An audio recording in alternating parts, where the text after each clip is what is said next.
Hi there, and welcome to another edition of Urban Beat. I'm Nicole Scott. We're here at the press release of the Calgary Roughnecks, and I'm here with Kaleb Toth. We're going to talk a little bit about lacrosse.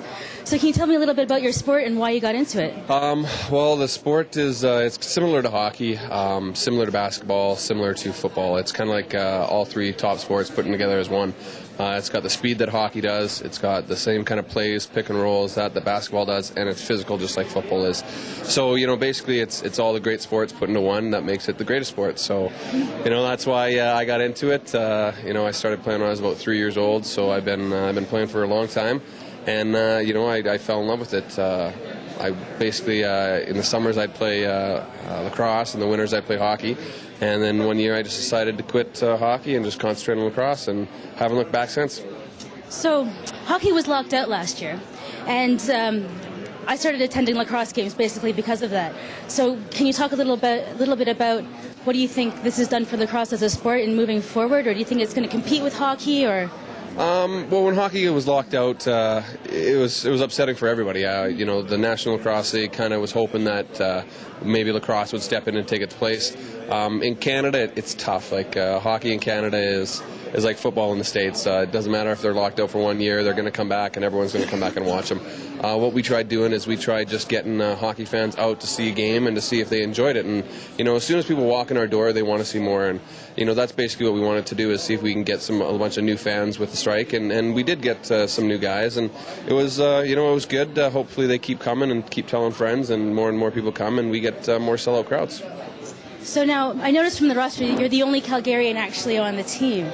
Now, and you were one of the original players from 2001? Yeah, 2002. Yeah, it was the first year that we had here. At that time, there was more Calgarians. We had about 4 or 5, and throughout the years, we've always kept 2 or 3 or 4 Calgarians. Now it's just me. We have actually a guy in our practice roster, Derek Tom, who's from Calgary, grew up in Calgary. I used to coach actually Derek years and years ago.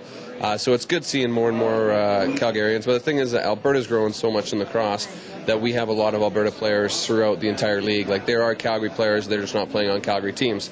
So there is a lot of talent now in Alberta. And, you got to give a lot of credit to the Toronto Rock, the Roughnecks, and the Edmonton Rush for getting that exposure out to Canadian markets. Excellent. Now, your fan base in Calgary has about doubled in the past year? Something like that? Yeah, we're sitting at about, I think it's about 12,000 is what we had last year. We didn't double. We go up about $1,000 every year, and, our season tickets are about the same as they were last year. It might be a little bit more. But, the season hasn't started. It doesn't start until the 12th, so, a lot of people will still buy season tickets, hopefully, for Christmas presents and that. So we'll be ahead of we were last year, and then that's all we got to do is keep looking to every year growing our season ticket base, and then, maybe in 3-4 years we'll get the flame-size crowds. Excellent. So with your increase in popularity, have you seen an increase in your personal celebrity? Oh, God. I don't consider myself a celebrity. I consider a celebrity somebody that makes, $1 million a year or plus. Unfortunately, the cross players don't do that. So, it's tough. We don't compare ourselves to like the NFL or the NHLers.